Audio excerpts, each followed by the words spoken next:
You need to give your brother your savings for his wedding. He deserves it more than you do." My mother's cold words echoed through our family home in Charlotte. I sat there at the kitchen table, my coffee growing cold, staring at her in disbelief, while my father Robert buried his face in his newspaper, avoiding the confrontation as usual. "What do you mean?"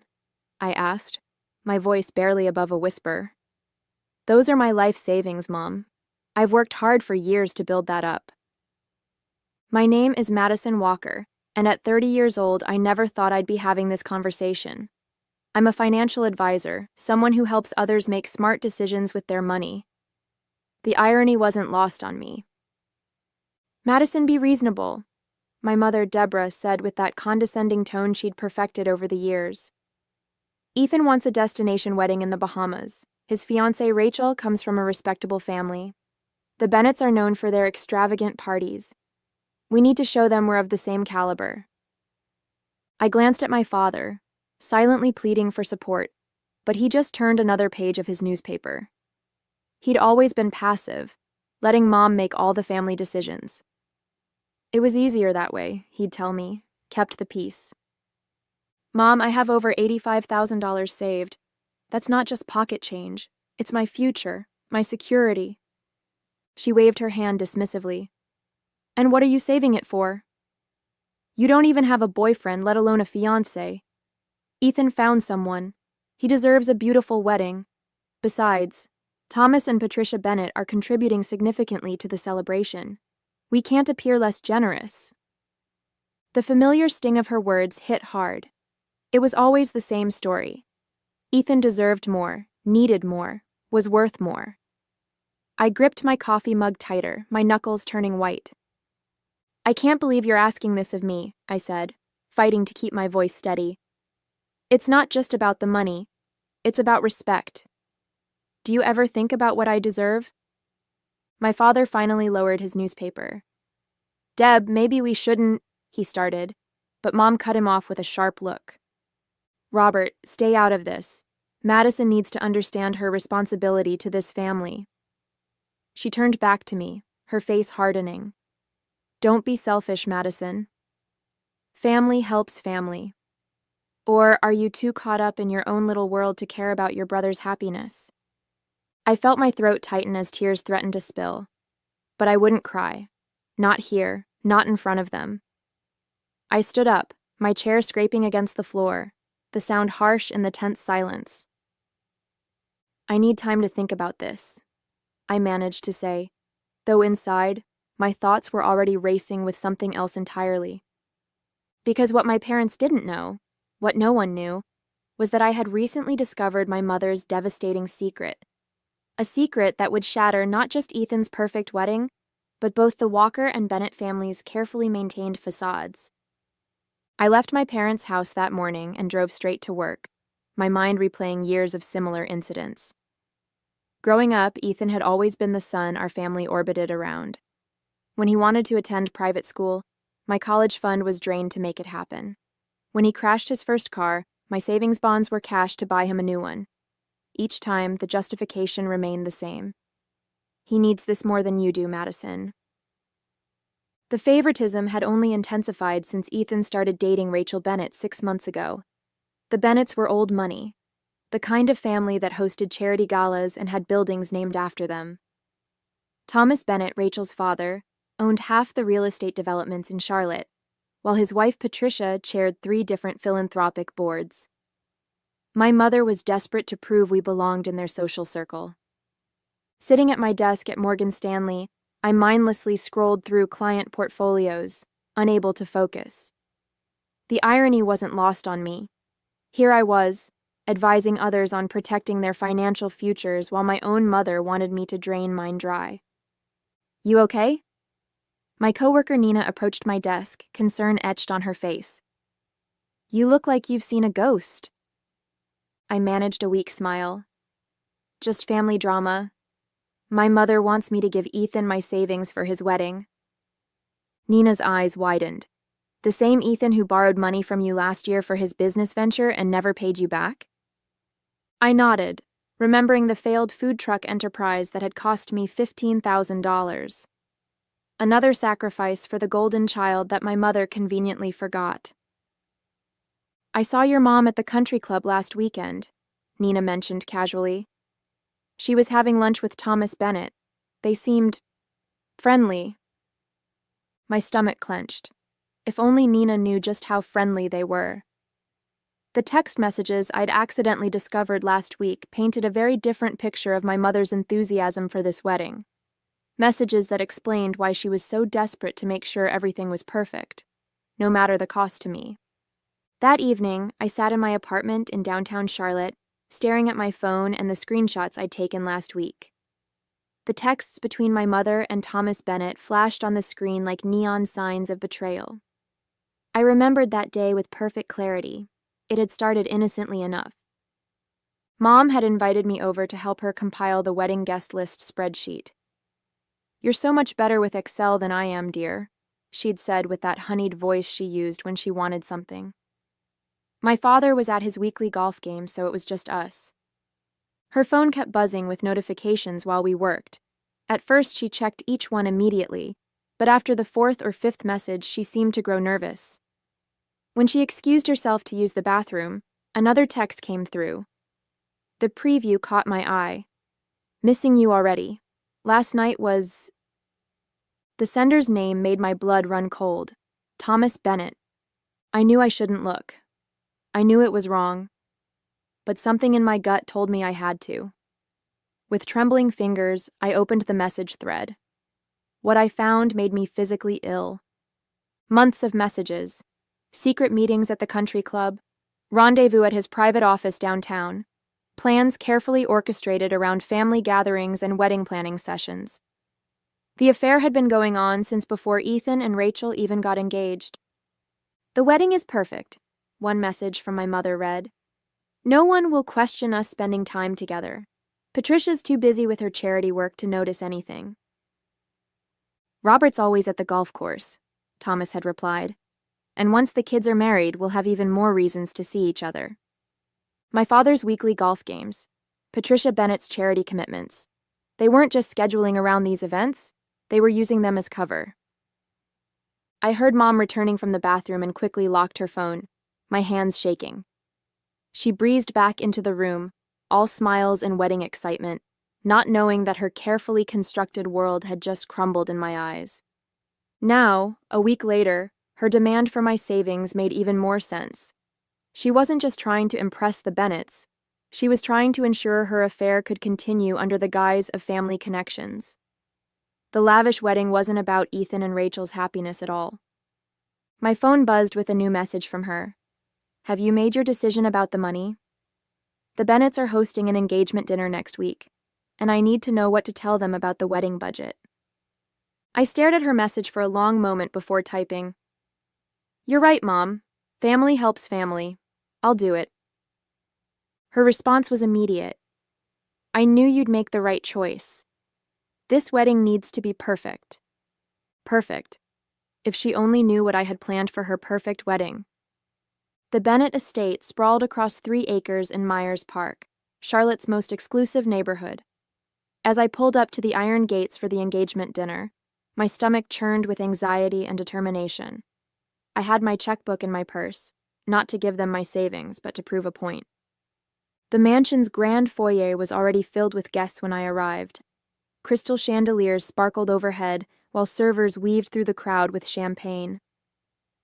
Patricia Bennett stood greeting guests, every inch the perfect society wife in her designer dress, completely unaware of her husband's betrayal. "Madison, darling," my mother's voice carried across the room. She hurried over, wrapped in an expensive new dress I'd never seen before. "I'm so glad you came to your senses about the wedding budget." I forced a smile, noticing Thomas Bennett watching us from across the room. "Actually, Mom, I wanted to discuss that with everyone." Her smile faltered slightly. "Oh, there's no need to bring it up tonight." "I insist," I said, my voice firm. I spotted my father chatting with some guests near the fireplace, looking uncomfortable in his tuxedo. He'd always hated these society events. I waited until everyone had gathered in the dining room. Ethan and Rachel sat at the center of the long table, beaming with happiness. My brother looked especially smug, probably already counting my savings in his head. I stood up, champagne glass in hand. I'd like to make an announcement about the wedding budget. My mother's face paled. Madison, this isn't the time. No, Mom, this is exactly the time. I pulled out my checkbook. You asked me to contribute my entire life savings, $85,000, to give Ethan and Rachel their dream wedding. You said it was my family duty. The room fell silent. Patricia Bennett raised an eyebrow, while Thomas shifted uncomfortably in his seat. My father finally looked up from his plate, confusion written across his face. I've thought long and hard about this, I continued, and I've decided that family does matter. So I'm willing to match whatever amount the Bennetts are contributing, dollar for dollar. The silence turned deafening. Thomas Bennett cleared his throat. We're contributing $25,000. I wrote out a check for exactly that amount and handed it to Ethan. There you go, brother, a fair and equal contribution. But that's not what we discussed, my mother sputtered, her face flushed with anger and embarrassment. No, Mom, you discussed taking everything I had without any regard for my future. That's not happening. I turned to face the table. I love my brother and want him to have a beautiful wedding, but I won't be manipulated or guilted into bankrupting myself. The room erupted in awkward murmurs. Patricia Bennett was watching my mother with newfound interest, while Thomas couldn't meet anyone's eyes. My father actually smiled, the first time I'd seen him do so at one of these events. Well, Patricia said smoothly, I think that's a very generous contribution, Madison. Now, shall we discuss the seating arrangements? But my mother wasn't finished. As the conversation shifted, she grabbed my arm and hissed in my ear, How dare you embarrass me like this? After everything I've done for you? I looked her straight in the eye and whispered back, Trust me, Mom. This isn't the kind of embarrassment you need to worry about at this wedding. The week after the engagement dinner was a whirlwind of wedding preparations and barely concealed tensions. My mother had shifted from guilt-tripping to outright hostility, while Thomas Bennett seemed to be avoiding all family gatherings. My father, surprisingly, had started paying more attention to the family dynamics, perhaps finally noticing the strange undercurrents. I was at the final dress fitting with Rachel, my mother, and Patricia Bennett when everything escalated. The bridal boutique's private salon was filled with mirrors that seemed to reflect not just our images, but all the secrets we carried. Madison, Patricia said suddenly, catching me alone while the others were busy with Rachel's veil, I need to ask you something. Her perfectly manicured hands twisted nervously. Have you noticed anything unusual about your mother and Thomas lately? My heart stopped. What do you mean? The late-night phone calls, the private meetings about wedding details. I'm not blind, Madison. Patricia's voice was steady, but her eyes betrayed her pain. I found receipts from hotels.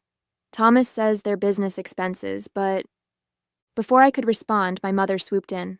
Madison, darling, Rachel needs your opinion on the headpiece.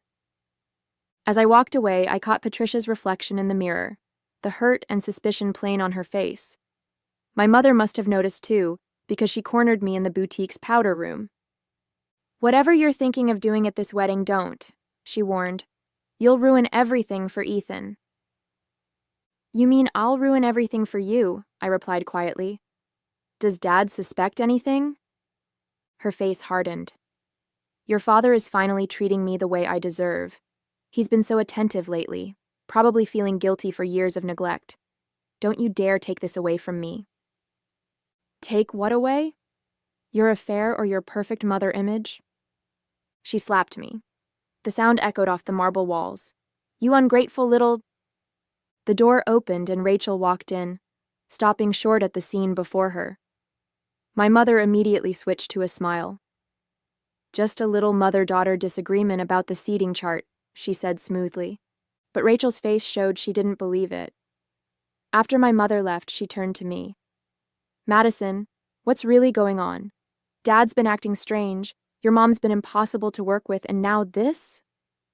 I looked at this young woman, about to marry my brother, about to join our web of lies and deceit. She deserved to know the truth, but was it my place to tell her? Rachel, I started, but she cut me off. Wait, before you say anything. She pulled out her phone and showed me a text message from her father to my mother. My blood ran cold. It was different from the ones I'd seen, more recent. I can't go through with this wedding, the message read. The guilt is killing me. Patricia suspects something, and Robert's been asking questions. We need to end this. Rachel's hands were shaking. I found this on Dad's iPad last night. Please tell me it's not what I think it is. I looked at her devastated face in the mirror and made a decision. Rachel, there's something you need to know about our parents. I told Rachel everything in that bridal boutique bathroom. About the messages I'd discovered, the secret meetings, the manipulations. With each word, I watched her wedding dreams crumble in the mirror's reflection. When I finished, we sat in silence on the plush velvet ottoman, both of us processing the weight of it all. I can't believe this, Rachel finally whispered. My father and your mother. And now they want to end it because they might get caught? Her hands clenched into fists, crumpling her ivory silk robe. All this time, I thought Dad was just excited about the wedding, about gaining a new family. Instead, he was using my happiness as a cover story. I'm so sorry, Rachel. I wasn't sure whether to tell you. No, she cut me off, her voice suddenly stronger. I'm glad you did. My mom deserves to know. Your dad, too. But... She paused, a determined look crossing her face. Not yet. Not like this. I raised an eyebrow. What do you mean? Rachel stood up, smoothing her robe with trembling hands. The wedding is in 3 days. Everyone we know will be there. Family, friends, business associates. If they want to use my wedding as their cover story, then let's use it too. Let's make sure everyone knows exactly what kind of people they are. My heart raced at her words. Are you sure? This would change everything. Ethan Dash. Ethan needs to know what kind of mother he's been defending all these years, Rachel said firmly. And my mom? She's spent 25 years building my father's social reputation while he... She couldn't finish the sentence. Just then, my mother's voice carried through the door. Girls? Is everything all right in there? Patricia's getting concerned. Rachel and I exchanged looks. She squared her shoulders and opened the door. Everything's fine, she said with a smile so convincing it scared me. Madison was just helping me with some last-minute wedding details. My mother's eyes narrowed suspiciously, but before she could respond, Patricia appeared behind her. Thomas just called, she announced, her voice tight. He says he needs to discuss some urgent changes to the wedding arrangements. Deborah, he asked if you could join us. I watched my mother's face carefully. A flicker of panic crossed her features before she composed herself. Of course, she said smoothly. Anything for the wedding. As they walked away, Rachel gripped my arm. They're probably meeting to discuss how to keep their secret at the wedding. They have no idea what's coming. Are you absolutely sure about this? I asked one last time. Once we do this, there's no going back. Both our families will be changed forever. Rachel's eyes met mine in the mirror. They did this, not us. They're the ones who turned my wedding into a lie. Besides, she added with a grim smile, I think it's time both our mothers learned that they're not the only ones who can plan a perfect society event. As we rejoined the others in the salon, I felt a strange mix of dread and anticipation. In 3 days, my mother's perfect facade would shatter. In 3 days, both families would discover the truth. And in 3 days, Rachel and I would make sure everyone remembered this wedding, just not for the reasons they expected. The Biltmore ballroom in Charlotte sparkled with crystal chandeliers and white roses on the morning of the wedding. As maid of honor, I watched the guests file in, the cream of Carolina society, all dressed in their finest, all here to witness what they thought would be the social event of the season. My mother fluttered around in her champagne-colored dress, playing the perfect mother of the groom, while Thomas Bennett stood near the altar, adjusting his tie with nervous fingers. Patricia sat in the front row, elegant as always, but I noticed how her eyes followed her husband's every move. My father sat beside her, finally alert to the tension in the air, though not yet understanding its source. Rachel and I had planned this moment carefully. The evidence was ready, screenshots printed and placed in elegant envelopes, tucked into every third program. The timing had to be perfect. Too early, and they might stop the ceremony. Too late, and they'd have time to spin the story their way. I approached the microphone, ostensibly to begin my maid of honor speech. My mother beamed at me, probably thinking I'd finally fallen in line with her wishes. Thomas Bennett shifted uncomfortably in his seat. They had no idea what was coming. Before we continue with the ceremony, I began, my voice steady despite my racing heart. The bride and I have something important to share with all of you. My mother's smile froze. In the front row, Thomas Bennett went pale. Rachel stepped forward in her wedding dress, her face set with determination. Together, we faced the crowd of Charlotte's elite, all those people who had watched our families for years, thinking they knew everything about us. If you'll all open the envelopes in your programs, I continued, you'll find some interesting reading material about two people in this room who've been using this wedding as a cover for their affair. The rustle of paper filled the ballroom. My mother stood up abruptly, her champagne dress catching the light. Madison, stop this immediately. But it was too late. Gasps echoed through the room as guests found the screenshots of intimate messages between my mother and Thomas Bennett. Patricia's hand flew to her mouth as she read the evidence of her husband's betrayal. My father sat frozen, his face draining of color as he realized the truth about his wife. Mom? Ethan's voice cracked from where he stood at the altar. Tell me this isn't true. These messages, Rachel's voice carried across the stunned silence, show how my father and Ethan's mother used my wedding, my happiness, as an excuse to continue their affair. They planned secret meetings during cake tastings. They arranged private moments during venue tours. They turned what should have been the happiest day of my life into a lie. Thomas Bennett finally found his voice. Patricia, I can explain. Explain what? Patricia's voice was ice. How you and Deborah made fools of all of us? The scene that unfolded in the Biltmore ballroom would be talked about in Charlotte society for years to come. My mother tried to flee, but found herself blocked by outraged guests. Thomas Bennett stood paralyzed as his carefully constructed world crumbled around him. Patricia's quiet dignity as she removed her wedding ring and placed it on the table spoke volumes more than any dramatic gesture could have. My father finally stood up, his voice cutting through the chaos. How long, Deborah?